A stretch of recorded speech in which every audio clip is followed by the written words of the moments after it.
Assalamualaikum warahmatullahi wabarakatuh. Lanjut ke materi 3, pengorganisasian supervisi. Perkenalkan, sebelumnya nama saya Ahmad Izat Ali.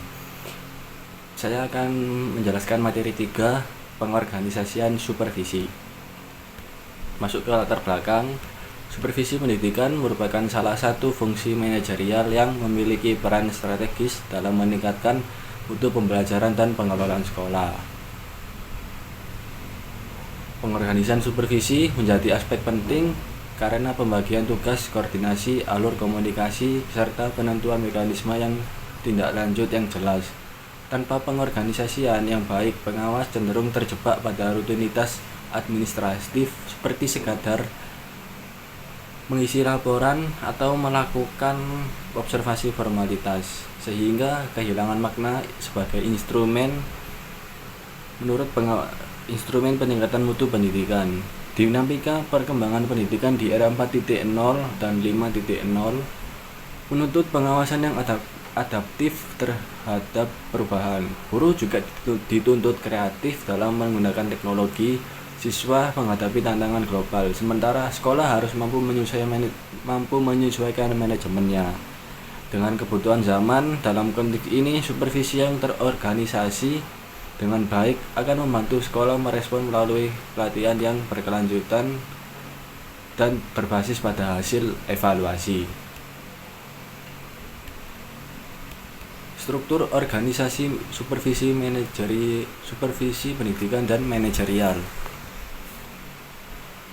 Tingkat pusat ada dua, tingkat pusat dan tingkat wilayah atau provinsi.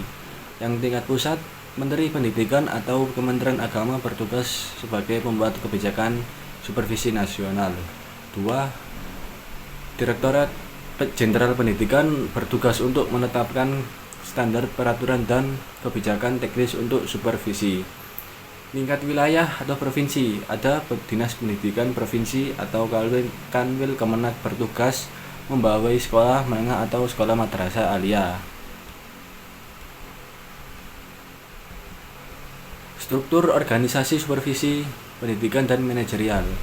Tingkat kabupaten dan tingkat sekolah. Yang tingkat kabupaten atau kota dinaungi Dinas Pendidikan Kabupaten, Kota, atau Kemenak yang memiliki peran paling dekat dengan sekolah atau madrasah. Tingkat sekolah ada kepala sekolah, wakil kepala sekolah atau seperti wakakurikulum, kesiswaan, sarpras, dan humas. Yang ketiga ada guru, keempat komite sekolah.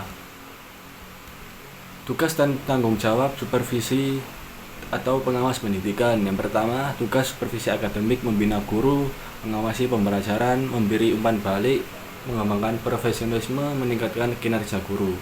2. Tugas supervisi manajerial, membina kepala sekolah, mengelola sarpras, keuangan, administrasi. Ketiga, menilai tata kelola sekolah. Keempat, memastikan standar pendidikan.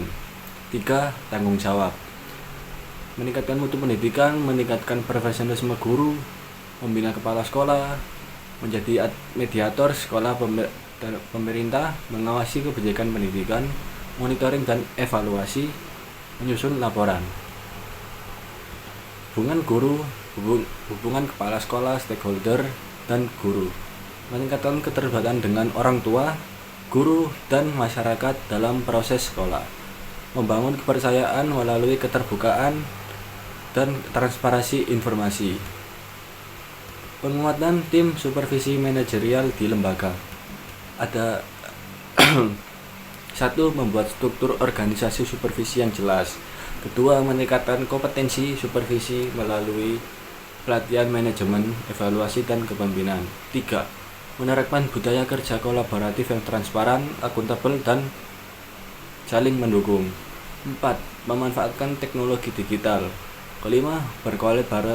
Berkolaborasi dengan stakeholder internal dan eksternal. 5. Perbaikan mutu secara berkelanjutan melalui evaluasi. Optimalisasi supervisi digital di era 4.0 dan 5.0. Optimalisasi organisasi pada era 4.0 dan 5.0 menuntut pergeseran paradigma dari sekedar pengawasan administratif menuju pengelolaan berbasis teknologi.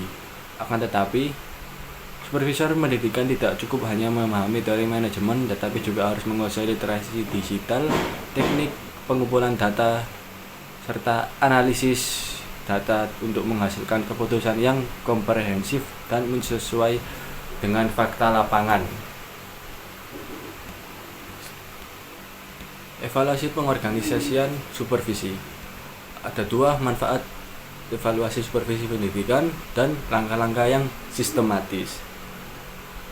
Yang evaluasi supervisi pendidikan mengetahui tingkat kemajuan yang dicapai, mempertimbangkan prospek untuk pengembangan pendidikan di masa yang akan datang, meningkatkan praktik pelatihan personal di sekolah. Langkah-langkah sistematis merumuskan tujuan evaluasi, menyelesaikan alat-alat, penyusunan alat evaluasi, pengelolaan hasil evaluasi, follow dan kesimpulan hasil evaluasi. Kesimpulannya, supervisi pendidikan dan manajerial berperan strategis dalam peningkatan mutu sekolah melalui pembinaan, pendampingan, dan penguatan tim dengan dukungan teknologi 4.0 dan 5.0 serta evaluasi berkelanjutan. Supervisi menjadi instrumen yang nyata, efektif, efisien, profesional, dan manusiawi untuk mencapai tujuan pendidikan. Terima kasih telah menonton video saya. Materi yang ketiga cukup sekian. Wassalamualaikum warahmatullahi wabarakatuh.